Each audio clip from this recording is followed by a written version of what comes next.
Naganap ng July 28, 2025, ang ika-4 na SONA ni Pangulong Ferdinand Bongbong Marcos. Isa-isahin natin ang highlights ng kanyang talumpati. Panawagan sa pagkakaisa. Iginiit ng Pangulo na tapos na ang eleksyon at kailangan ng tutukan ang pangangailangan ng taong bayan. Ayon sa Pangulo, dismayado ang taong bayan sa natatanggap nilang serbisyo sa gobyerno. Kaya anya, dapat magdoble kilos ang pamahalaan sa pagbibigay ng serbisyo. 20 pesos na halaga ng bigas. Ilulunsad na sa buong bansa ang 20 pesos per kilo ng bigas. Sa tulong ito ng mga Kadiwa Center. Kaugnay dito, binalaan ng Pangulo ang mga negosyanteng mananamantala at magmamanipula sa presyo ng bigas. Power supply sa Siquijor.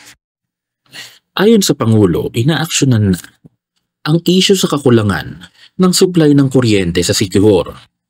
Ilan sa napag-alaman ng Pangulo ay expired permits at sirang generator. Ipinag-utos ng Pangulo na ma-regularize ang operations nito bago matapos ang year 2025. Karagdagang suporta sa mga guro.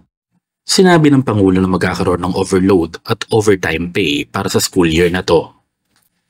Napag-alaman din na halos 12,000 na pampublikong paaralan ang wala pang internet. Kaya ipinag-utos ng Pangulo sa DICT at DepEd ang agarang aksyon. Kidney transplant.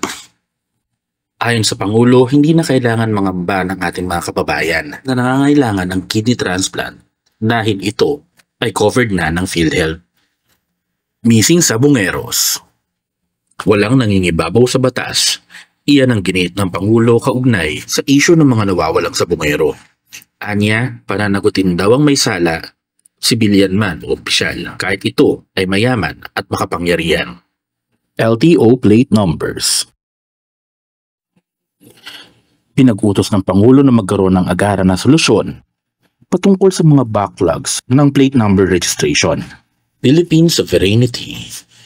Ito ay atin. Ito ay